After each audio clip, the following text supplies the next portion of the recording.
52% of all the wines manufactured in the United States are made by just 3 giant conglomerates, over half. And the top 30 companies make more than 70% of the U.S. wines. They hide behind tens of thousands of labels and brands to have you believe that you're drinking from a farmhouse, right? You got the little farmhouse on the front of it. Yeah. Well, that farmhouse is really this massive factory in Central California where most of these wines are made. And they hide behind this story. They sell wine through stories. You see magazine ads. I mean, the sunset, the dog, and the farmer. That's all BS, right? That's just not accurate. That's just, that behind that is. Hey friends, welcome to the HealthSimple Show. I'm your host, Kyle Reedhead, and I interview health and wellness experts from around the world to help you live healthy, happy, and stress-free. And don't forget to subscribe to our channel. And if you have any questions about anything we talk about through this episode, just comment below and I'll get back to you as soon as possible. Enjoy the show.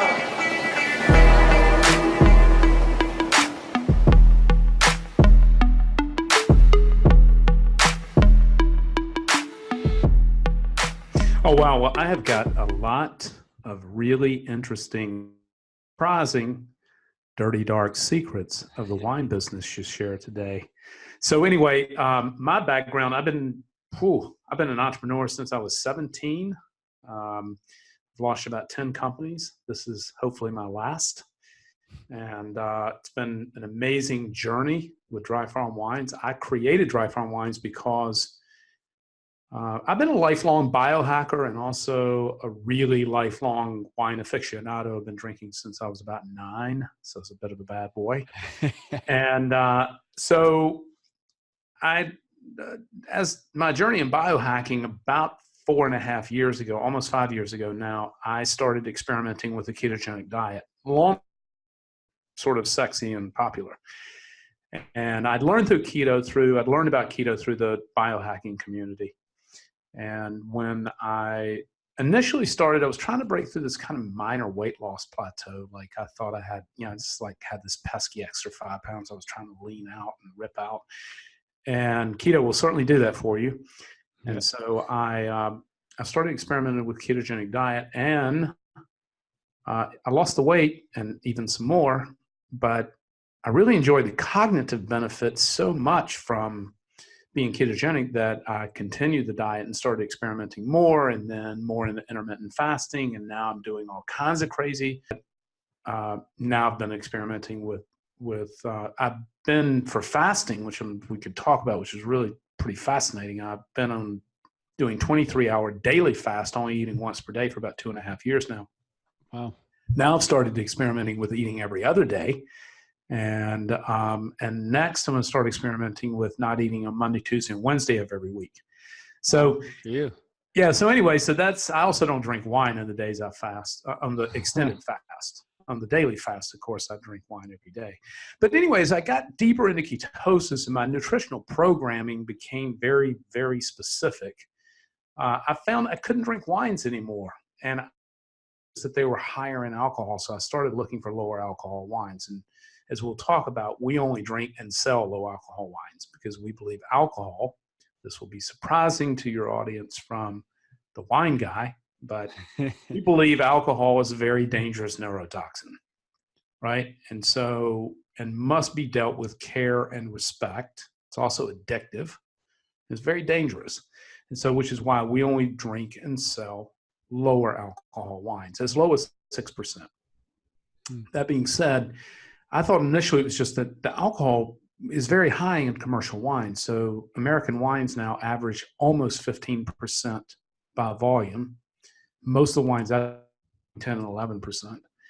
And some are lower, but some are a little bit higher. But so as I got a little bit closer to what was happening in commercial wines, and let's say commercial wines, I'm talking about everything you see in a wine shop, everything you see in a grocery store. Those are all commercial wines. And I don't care whether you pay $150 a bottle or $15 a bottle, they're commercial wines unless they're naturally made. And natural wines are a very specific farming and winemaking protocol. But most people say, well, isn't all wine natural? because that's what the wine industry would have you to believe. Mm-hmm. But in fact, that's not true. Most wines, there are only about 500 or 600 farms in the world, and almost all of them are in Europe, that actually make natural wines. The rest of what you see out there is not real wine, including everything you see in your grocery store. Most of it does have grape juice in it, or fermented grape juice, but there's a whole lot of other stuff in it. So the reason your audience doesn't know about this other stuff, the dirty, dark secrets of the wine industry, that there are 76 additives for the use in winemaking. Now, why your audience doesn't know about that is because the wine industry has spent tens of millions of dollars in lobby money to politicians to keep contents labeling off of wine. So wine is the only major food group without a contents label. Now, if it had a contents label on it, it would look just like the rest of processed foods that you're buying in the grocery store. It would have this kind of squarish, rectangular list of ingredients, most of which you couldn't pronounce or have any idea what they are. Some things like ammonia phosphate, copper phosphate, these heavy metals and other toxins that are used in winemaking quite commonly and by most, because the problem is when you make wine in large quantities, you must use these additives and additions to control the environment, to protect the wine from bacterial faults. This is basically what's happening. Natural winemakers do not use any of these additives. The other thing that happens with commercial wines is that at bottling, they get a large dose of sulfur dioxide. That also translates into sulfites. Now, all wines, whether they have additional sulfur dioxide, contain sulfites. Sulfites are an occurring process during fermentation. The fermentation of anything, right? Whether it's kombucha or sauerkraut or anything that's fermented has sulfites in it. And sulfites are everywhere in food, dry fruit, potato chips, it's everywhere, right? In fact, wine on a natural occurring basis contains very, very low sulfites contained to many other food types. So sulfites are not really the problem, except what happens is that the commercial winemaker dumps in the sulfur dioxide into the tank just before bottling to sterilize the wine, or what we call mummify the wine, right? They kill the wine to McDonald's it. The bottle tastes exactly the same, right? You get this shelf consistency product. It's also a preservative. But what the most important thing from our perspective that it does is it kills the wine. It robs the wine of its soul and energy because it mummifies, it kills the wine. And along in this death process of the wine also kills gut-friendly bacteria and the positive microbiomes that are the bacteria that are positive for your microbiome. And Dr. David Perlmutter, who's an expert on the gut and brain, as you might know, New York Times bestselling author who endorses our wine, has also published a couple of times on these positive bacteria that are alive and living in natural wines. You won't find them in commercial wines because it's been killed. The other thing that's happening in commercial wines that's very disturbing is that the fermentation process is not natural. So commercial wines are fermented with genetically modified lab-grown yeast. Now, natural wines are fermented with the wild native yeast that's indigenous to the vineyard where the grapes are grown, and yeast is on the skin of every wine grape in the world. So with a commercial wine, the first thing the winemaker does is, again, uses a sulfur dioxide because it's a very powerful sterilizer to yeast. And then they inoculate the grape juice with this lab-grown yeast, which is also genetically modified to do several things. It's modified to have flavor enhancements. It's modified to withstand higher alcohol environments because the native yeast will die from too high of an alcohol, right? And speaking of alcohol, as I mentioned earlier, so alcohol levels in wine has been increasing in the United States for about 20 years. So 20, 30 years ago, all wines in the U.S. were 12 or 12.5%. Now they're averaging near 15 and some up to 17 and 18%, but averaging almost 15. So the wine industry likes alcohol. See that this alcohol is addictive. And alcohol is also what we call and refer to as a domino drug. So what I mean by that is the more you drink, the more you're likely to drink. Mm-hmm. Right? So the higher the dose of alcohol, the more likely you are to drink more alcohol. You've probably had this experience before, I would imagine. Of course. Have you ever had that experience? I definitely have. Yeah, for sure. More than once. For sure. For sure. So the problem with that is that drinking at that level and at that rate, as you know, is not healthy for your brain or your body, but particularly your brain. The other thing that alcohol does is it gives wine a bolder, richer taste. Okay. And so that bold richness is needed. Americans love it because they have a dead palate. Mm-hmm. See, because most Americans, because they eat so much sugar and so much processed food, that their palate is deadened. Now, you'll notice this if you start eating clean and you go to a cleaner, unprocessed, a natural diet, a diet that's filled with whole foods and little sugar, and you'll find that over time you're brighten, right? And you'll start to notice flavors that you didn't notice before. So when you eat clean and you adapt a more natural way of living, a more ancestral way of thinking about food, organic food, low sugar. I mean, the sugar thing is so toxic, which is one of the reasons that we lab test all of our wines for a number of things, but among the things we're lab testing for are sugar. So all of our wines are sugar-free. And just because a wine doesn't taste sweet doesn't mean it doesn't have sugar in it, right? Because wine has a foundation of acid. And if the acid is high enough, you can't taste the sugar, right? And so not even we can taste it. I mean, sugar in wines ranges from 0 grams per liter, which is what we drink and sell, up to as high as 300 grams per liter. And to give you a reference point, Coca-Cola is about 110, 108 grams per liter. Now, the wines that I speak of at 300 grams, these are like crazy ice wines, dessert wines. Almost nobody's drinking these. But even in store-bought wines, you can commonly see sugar in the 10 to 40 grams per liter. Not near that of a Coca-Cola, but very common 20, 25, 30 grams per liter in commercial wines. And I happen to believe that sugar is also a very dangerous neurotoxin. It also wreaks havoc on other parts of your body, but particularly your brain, and creates this high glucose environment that results in this hyper production of insulin, which I think is the foundation for many chronic illnesses.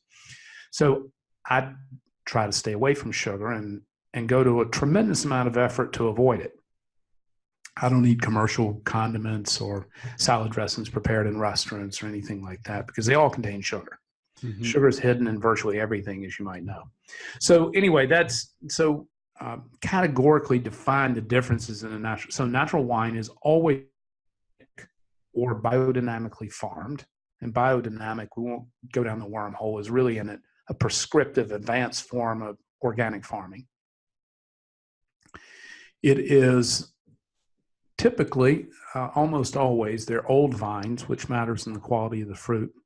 In our case, and almost all natural wines, but all wines that we buy and sell are dry farmed, which means the name of our company is Dry Farm Wines. Dry farming means that they have no irrigation. And that's really important for a whole lot of reasons. And let me touch on a couple of points about irrigation. Much of irrigation facts are common sense. And everything I'm sharing with your audience, 76 additives, in the wine industry, all of this is available online. If you search FDA wine additives, the list will come right up from the government's website, right? And so the wine industry has been very successful in keeping that secret until I came along. So I've been spreading that secret around just a bit. But anyway, dry farming is really important because then most of this is common sense, and I'll tell you why you irrigate in a moment, but irrigation fundamentally changes the physiology of how the plant relates to the earth, and most importantly, how it ripens fruit, right? And so irrigation creates lazy and weak plant, right? And just like with resistance training and weightlifting, when we subject the animal and the plant to resistance, it becomes stronger and it produces a higher quality and a higher character of fruit, right? So an irrigated grapevine has a root ball about 2 feet wide and about 3 feet deep, right? Because it gets all of its nutrient in the way of liquid nitrogen and its water source directly from this little tube just above the trunk. And more than 99% of U.S. vineyards are irrigated. America is the most irrigated grape farming in the world. And the reason you irrigate is about money, right? So irrigated grapevines have higher yield and fruit that weighs more, and the fruit is sold by the ton, right? So when you put a bunch of water in a grape berry, it weighs more. So irrigation is strictly about greed and money. Makes the sense. Same thing that's happened to the rest of industrial farming and our food source. An unirrigated grapevine can have a root structure that can be as much as 30 or 40 feet deep because the vine is struggling, these little hair-like capillary roots, is struggling to break apart tiny pieces of minerals and soil to find water. And it's also struggling against its neighbor. Plants talk to each other. It's also struggling against its neighbor and fight for the same nutrient in water, right? This struggle creates a much higher quality of fruit because it's not a lazy vine. Now, the Europeans know this because Europeans have been making wine for over 3,000 years. And in most of Europe, it's a crime. It's against the law to irrigate a grapevine.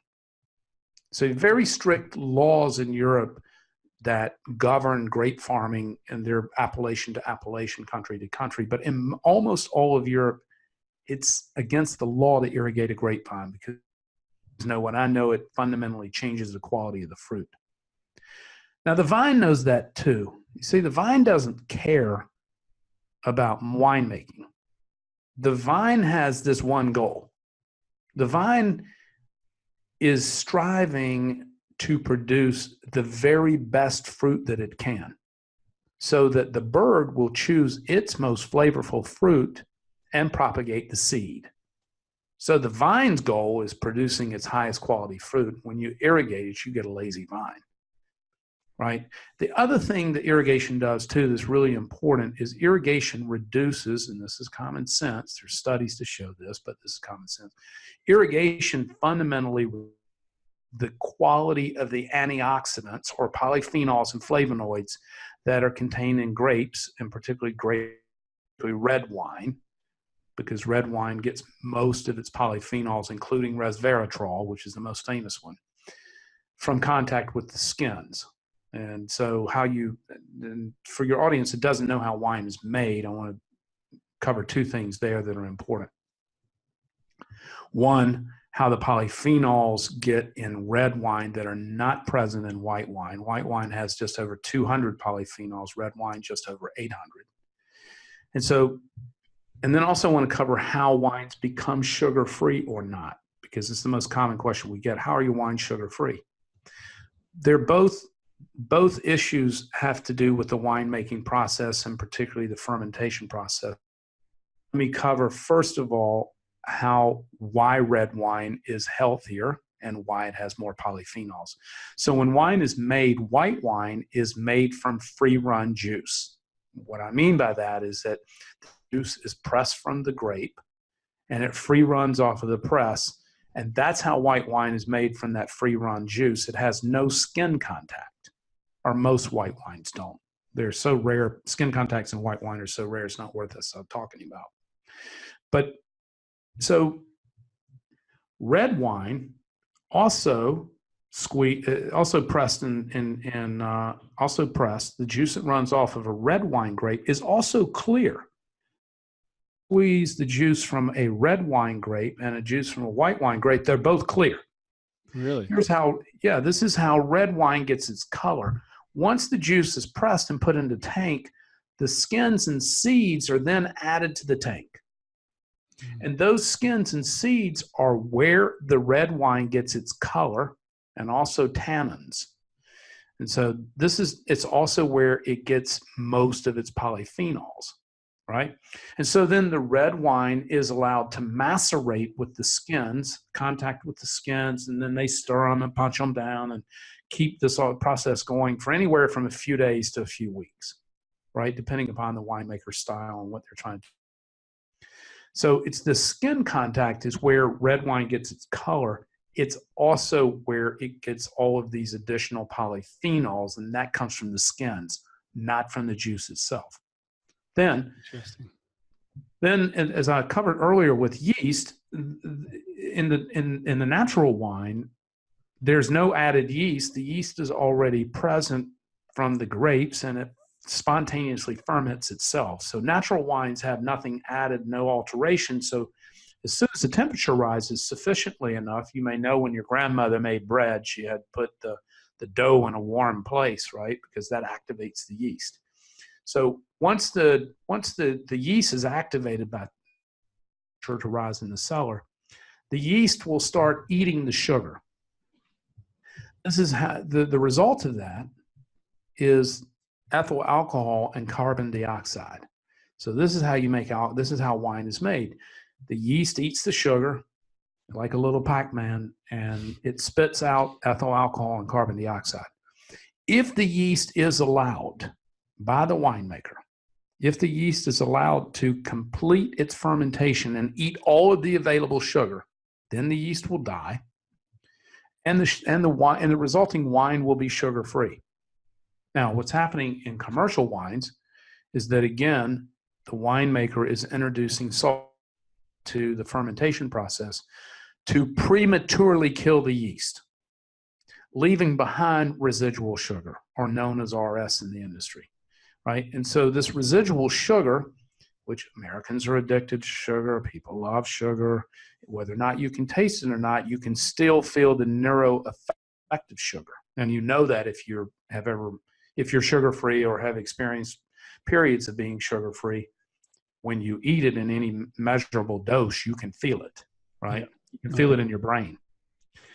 And so commercial wines, they're killing the yeast before it completes its fermentation, leaving behind this residual sugar. That there's no wines I'm aware of, and you see this, people say no added sugar to wine. Well, that's this kind of BS. Nobody's adding sugar to wine, right? What they're doing is breaking the fermentation before it completes its process, leaving sugar behind. And any wine company you see that says no added sugar, that's just BS. This is marketing talk. Nobody's adding loophole. Sugar. Yeah. Well, this is BS. It doesn't. They're not saying the wine's sugar free.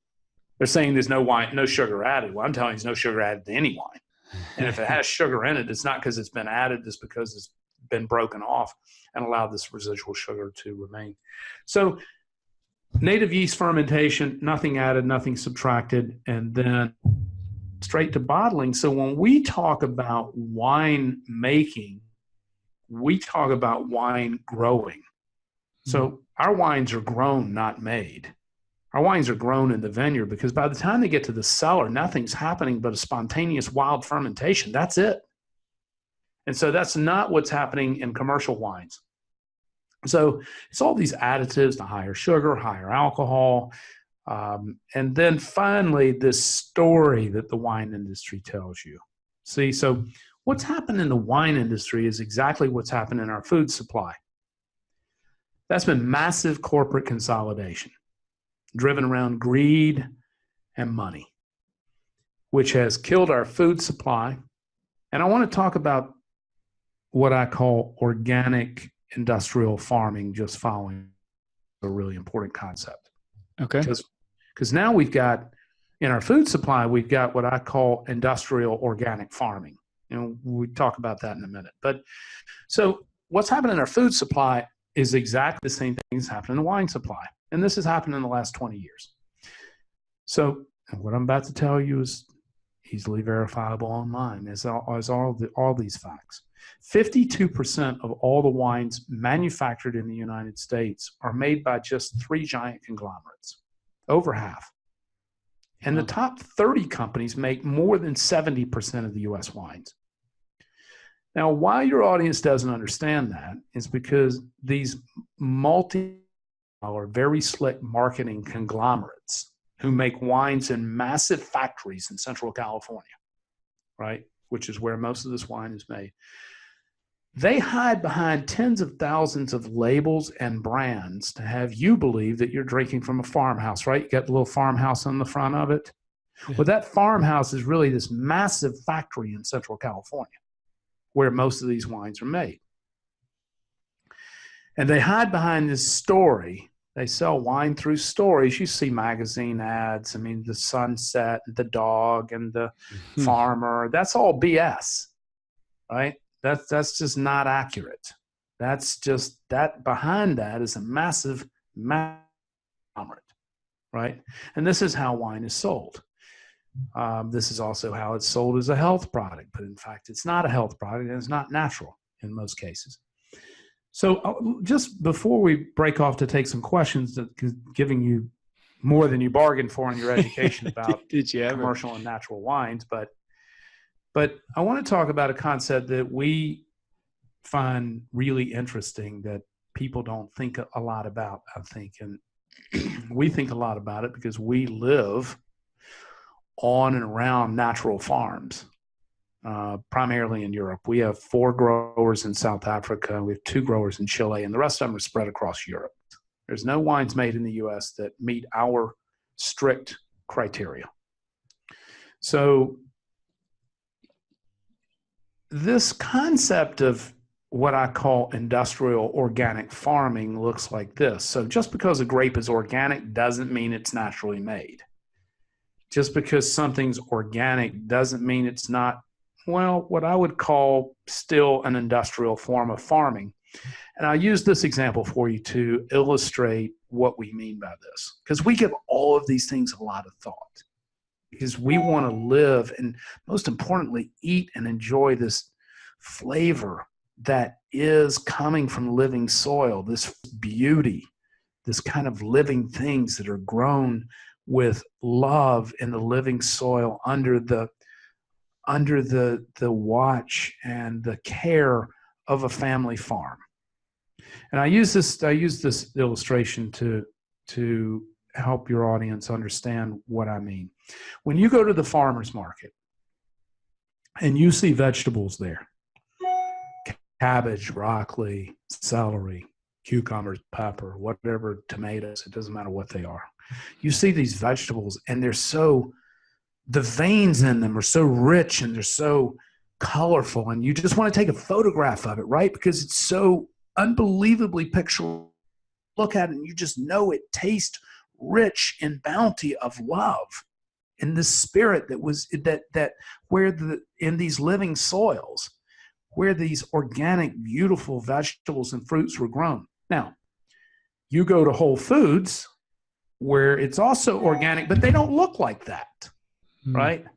They don't look anything at all like that. They look, well, perhaps better or not a lot different than the exact same commercially farmed vegetables, but they don't look anything like that plump vibrancy that you see from the small family farm. So wine is the same way. So these natural wines from small family farms like that we exclusively grow wines at, this is the kind of character that you get. Just because you're drinking an organic wine from Whole Foods does not mean it's natural. In fact, you can't make natural wine in high enough quantities. These are all very small productions because of this native yeast fermentation. You can't make wine in very high quantities. You can't make wine in high quantities, period, without the use of additives and additions and corrections, because it's just the environment is too unstable. So that's a little bit of the natural wine story. All right. Well, thank you so much. That was so interesting. So thank you for sharing all that. I think I just learned more about wine than, I probably ever thought I would know. And I think most of the listeners now are probably never going to drink commercial wine again. I know I'm not. Well, it's, we can go down the wormhole on any number of these topics, and there's just a lot to kind of squeeze in 40 minutes, there's just a lot to know. And so I just try to hit the high points, I'll give you another one. We spoke before recording just quickly on resveratrol, which is the most famous of the antioxidants that is contained in red wine. But the fact of the matter is that resveratrol, red herring of marketing by the wine industry. The fact is there's no human proof, zero human proof that resveratrol has any benefit to humans. There is some lab animals. There's some mice studies that show that it may extend lifespan. But the problem is that the concentration level that these mice were fed of resveratrol, you'd have to drink a swimming pool of red wine every week to get the same benefit. And so, and again, there's been no human evidence at all. The only, as you know, the only real evidence that we have, which is one of my interests in fasting. The only real evidence we have of extending lifespan, a calorie restriction, and which is one of my interests in fasting. When people say, "Oh, do you worry you don't get enough calories because you're only eating once per day?" And I'm a weightlifter, and so I don't. But I tell people I don't worry about getting too many calories. In fact, my objective is just the opposite. I'd like to get fewer calories. Mm-hmm. And it's still feeding that gun. See, so the fact that I'm eating sporadically hasn't resulted in any, nor has a ketogenic diet. And there's plenty of research to show that neither fasting or ketogenic diet waste away lean body mass. It does burn up a lot of fat, though, which I'm super interested in. Oh, I'm actually reading the Circadian Code right now by Dr. Sachin Panda. And he talks a lot about how you can actually still maintain or even build muscle through fasting or through time restricted eating is the way he calls it. So, it really is a huge, important thing for the body. I just did a podcast actually last week all about fasting. So for the listeners, if you want to learn more about fasting, check that out. But to get back onto the wine subject and on the, you've talked about now, so alcohol, no good. Resveratrol, not really a benefit in wine. So, we think of wine as this sort of healthy version of, instead of drinking beer or liquor, we drink wine instead because it's more healthy. Is there any truth to this then? Or what are your thoughts on the actual health benefits of wine? Because you see blogs on Facebook and posts on Instagram that, a glass of red wine a day is good for you and improves longevity and that. What are your actual thoughts then on the health benefits of wine? Well, it's another wormhole. So there's studies actually on both sides of this. Yeah. I would cover your choice first, and you mentioned spirits and then beer. So when I think about drinking, what we do know for sure is that decreased mortality has been pretty clearly demonstrated with very moderate alcohol use. Problem is that many people don't drink moderately. Yeah. And so we also know that it's been pretty definitively shown, and especially in women, that excess alcohol use, of alcohol abuse, can lead to higher cancer rates. You've kind of got both sides of the coin. So here's how I think about it. We also know that there's these studies, all of these studies about nutrition, all these studies are, none of them are, particularly around nutrition or anything where there's not a control group, right? And you can't show a control group over a lifetime of somebody drinking wine. Mm-hmm. You can't show a control group over a lifetime of someone who changes their nutrition quite often or is not, these studies, I take them all with a grain of salt in the first place, right? So, I think I'd largely depend on the proverb for all biohacking and nutritional experimentation, which I do a lot of, and fasting experimentations and cold thermogenesis and all the things that I experiment with, rely on the proverb to feel is to understand. And so you need to, if you're in touch with your body, mind, and spirit, you know how you feel, right? And you let that be the indicator of what works for you or doesn't work. Fasting doesn't work for everybody. Ketogenic diet doesn't work for everybody. Drinking doesn't work for everybody. Drinking is very dangerous for some people, right? And some people just makes them assholes, right? And so it's like, which is also very dangerous to my peace and well-being. Yeah. So it's like, so here's how I think about it. So beer, whether it's gluten-free or not, for the paleo listener, strictly off the table.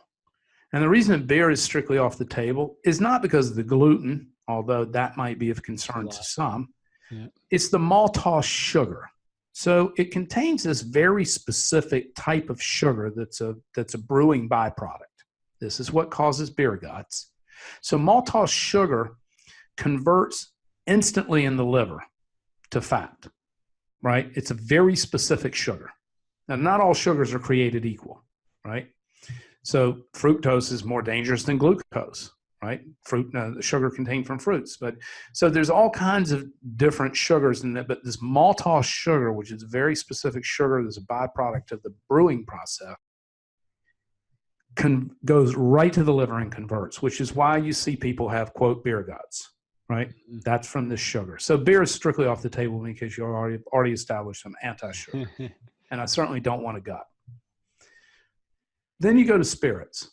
And then the paleo community, and also the keto community, spirit, and particularly tequila, has gotten, kind of the spirit of choice.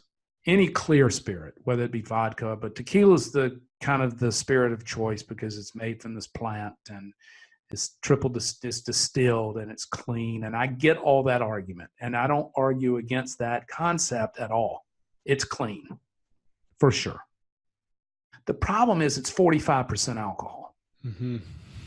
And so if I'm concerned about the dosage of alcohol, if I'm concerned about the neurotoxicity of alcohol, I don't want to drink higher alcohol products, right?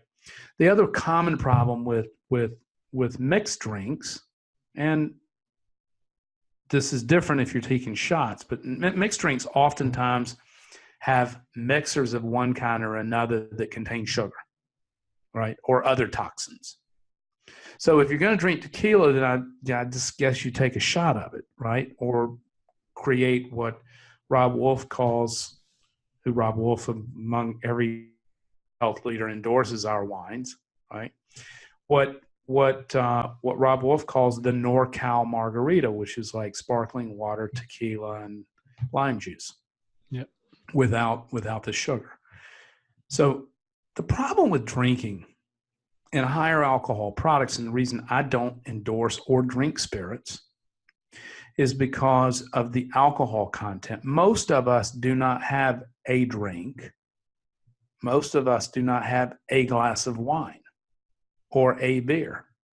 We have several, right? And so if we're going to drink several, I recommend lowering alcohol that is contained within the beverage. And so you get beer off the table because of sugar and gluten, and then that leaves wine and lower alcohol wines, which is why we promote and drink these very special low alcohol wines, but are also clean and without any additives and are 100% naturally made. So, the studies there, again, to go back to the studies, there are a number of studies, and I take all of this with a grain of salt one way or the other because there's no control group. There are a number of studies showing that red wines in particular have very positive cardiovascular and neurological benefit in moderate dose, right? And so, and again, there are as many corresponding studies that show that alcohol abuse is also neurologically and biologically dangerous, right? So I just rely on how I feel, and I feel a lot better after a glass of wine. Well, I was just going to say, I mean, if, whether it is or not is still a debate, but I mean, if you come home from a stressful day at work and, a glass of wine is the one thing that kind of relaxes you and just lets you sort of chill out and helps mentally, then, why not? It's really not a huge deal as long as you're not having 10 glasses of wine when you get home from work, right? I think that's the big difference. Yeah, and when you see, and how we use wine, how we drink wine is in a community around the dinner table, right? And so, and look, if we look at Dan Buettner's work with blue zones around the world, right? There are 5. 3 of them, wine is a daily staple in their life, but natural wines. These are wines that are made kind of in the garage in Icaria, or where in Crete, where these people are making their own wines, right? Same way that our wines are made. They're all natural. They don't have any additives in them. There's no alterations. They're fermented with native yeast, so on and so forth. And I think the real, to feel is to understand. And when you drink our wines, you feel differently. You don't have any hangover. You have a lighter, cleaner buzz. I mean, our business has grown 60,000% in 3 years, touching tens and tens of thousands of people around the United States who continue to drink our wines daily or weekly, or, and because they feel different. And we get, hundreds of emails a week from people who, talk about how they feel differently. Or if you look on social posts, you'll see our customers commenting to how they just feel better and different. But when when I want to go back to the blue zones for a second, the common thread that we see that exists within all the blue zones, the majority of them, wine is a staple product, but not all. 2 of them not. And so what wine does is it elevates our spiritual and emotional experience, right? Particularly around the dinner table, and particularly with other people. And so this is where the number one thread that we believe causes people to live healthier longer is very integrated social and cultural contacts, right? So people are inside of a community of care and love. They're spending a lot of time together in this village-like setting, right? Well, the same thing we do around the dinner table. And when we drink these natural living wines, which have this energy, they're still alive. This is energy inside the bottle, right? When we drink this, and what it does is there's this elevated euphoria, this extension of creative expression, and this, this availability. When we drink wine in this spiritual setting around food and the table, the window of vulnerability comes down a little bit, and we become more emotionally accessible, and we become more open to sharing and receiving love. And listen, I think the human animal, its primary purpose is to love and to be loved. And so anything that we can bring in that creates more love in our life around something so beautiful and delicious, and around this community of table and food, this cultural aspect is really the magic of wine. Mm-hmm. I love that. Completely agree. It's so true. And that is the beauty of it, like you said. Now, one of the questions I have, so of course, if you're in the US and you want to get wine, you get Dry Farm wines. It's the best there is by far. I think, everyone agrees. If you've got to go to a grocery store because you need one right away and you don't have any Dry Farm wines, or you're outside of the US, let's say, is there anything that our listeners can look for in the store or on the, the bottle and the label? Is there anything that they should know to actually be able to pick a good or a decent wine, or are they all bad? Well, it's not that they're all bad. There are 56 additives approved in the EU for the use in winemaking. So just because it's European wine doesn't mean that it's going to be healthier. It's more likely to be, though. So if I'm in a restaurant and and I'm looking at a wine list, or I'm in a retail store and I'm going to look at something that I'm going to be looking for alcohol levels, first of all. So I want to be drinking something that's lower in alcohol. That's more likely to be naturally made. Doesn't guarantee it, but it's more likely. And I'm going to choose from probably most wine lists. I'm going to be looking for something made in central France.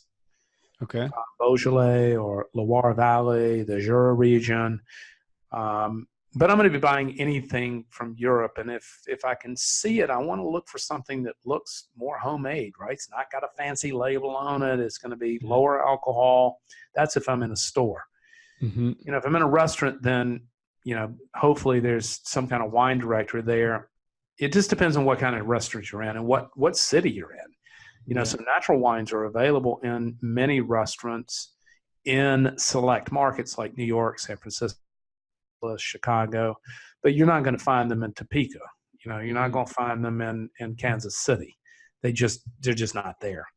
They're limited quantities and they're, but they're, and in many farm to table restaurants, which are very popular now and in these key markets, like I just mentioned, they'll pride themselves in having some natural wines on the list. So you can also ask if they have any natural wine, or ask the som or ask the wine director to go to their cellar and try to find you some low alcohol wines. And I consider low alcohol to be 12.5% or less. Okay. Low alcohol to present to you, and then ask them, hey, I want a lighter, fresher, cleaner taste, and try to get some guidance you can do. Awesome. Thank you. Now, so price, it doesn't matter. You have some wines that are super expensive that are not natural wines. Why are they so expensive? Is it going to be any better, or what's the? Are you talking about wines in the marketplace? Yeah, in the marketplace. Yeah. So wine. So wine is sold in two ways. Wine is sold through story, and wine is sold through ratings, right? Because you have no idea. You walk in the store or you pick up a wine magazine and it's like 95 points. Well, that must mean it's good. Right? There's thousands of wines. You walk in the grocery store, there's going to be hundreds or 1,000 wines there to look at when you pass down the aisle. You have no idea one from the other, right? Yeah. Service is so popular for our customers because our customers know our wines are lab tested. They're tasted by us. They're guaranteed, and we're trusted by our customers because we walk this talk. We live this health lifestyle. We are ketogenic. We are living this higher health path. And so this is not marketing speak. This is how we live, right? And so I don't want to drink that poison. I'm not going to have you drink it either. And so our customers know that with us, they also know that we own these farms in Europe all the time. We have people in Europe all the time buying wines, touring farms, meeting with farmers, so on and so forth. So, but wines are sold through story. So if you can get Robert Parker, the most famous wine critic in the world, to give you a high rating, you can charge a lot for your wine. Doesn't matter how it was made, right? And Robert Parker just happens to like super rich, high alcohol, fruity wines that are not healthy for you. And he's not healthy either. All you have to do is Google a picture of him. His name's Robert Parker, and you'll see you don't want to look like him, right? And so he's also type 2 diabetic, and the list could go on. I'm sure he's probably a nice man, but his choice in wine and his choice in health choices are not good. Well, hope he doesn't listen to HealthSimple Radio. Well, I don't care whether he does or not. But he's no fan of natural wines, I can tell you that. But so anyway, so wine is sold. The higher price wines, $150, $250, $500 bottles, these are sold through ratings almost exclusively, or super, super historic pedigree of story, right? Like in Bordeaux, right? These are not natural wines. There's very little natural wine in Bordeaux. Bordeaux may be the most insane, priced wines in the world with, kind of the greatest cult story. But there's almost no natural wine there. Same thing in Napa. Napa produces some amazing cult wines up to $1,000 a bottle, right? But they're not natural. Mm-hmm. Now, some people love them. I don't drink them, but a lot of people love them. But and we have customers who come here who drink our wines, who go to wineries and have a perfectly nice time, but they're not natural. You mentioned earlier how difficult it was to get enough wine from the natural way of, I guess, growing your wines. How is it that you guys are able to make enough to support your customers? Just curious. Well, that's a great question. Last year, we ran out of wine 4 times. Oh, yeah. So we have made a concerted investment of both time and money in Europe to get more of these wines being made over the last couple of years. And so we're the largest natural wine buyer in the world by many X. And so we have the ability to influence a global market. But yeah, wine supply has been our only real challenge. Mm-hmm. It's early last year, we had up to 10-day holds before we could ship. So you place an order today and it would be 10 days before we could ship it out because we just didn't have the wine. Mm-hmm. That happened like 3 or 4 times. Now, fortunately, over the last year, we've worked really, really hard to solve that. And we have been able to build up an inventory that allows us to continue to grow at a pretty healthy pace without these issues. But yeah, that was a big issue for us.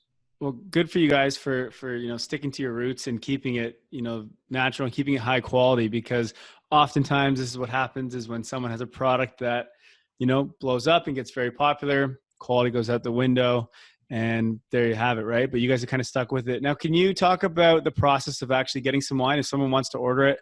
Because it's delivered to their door, which is awesome. Can you kind of talk about how someone does that? Yeah, so we have really kind of 2 ways to get wine. The most popular way is we're a wine club. And so people sign up for, red, white, mix, sparkling, rosé, whatever they want, on whatever frequency they want. The 2 most frequent plans that we have are monthly or every other month, 6 bottles or 12. And then we have lots of customers who get a lot more than that and some who get less. Maybe they take quarterly delivery or whatever. Most of our customers get monthly or bi-monthly shipments. And they can choose what they want, all exactly the same. They all average $22 a bottle. And that's the most economical way to buy wine from us, is subscribe to our wine club. And most of the people who we sell wine to are regular wine drinkers. Mm-hmm. And they drink regular wine so frequently that they want to make sure they're drinking healthy.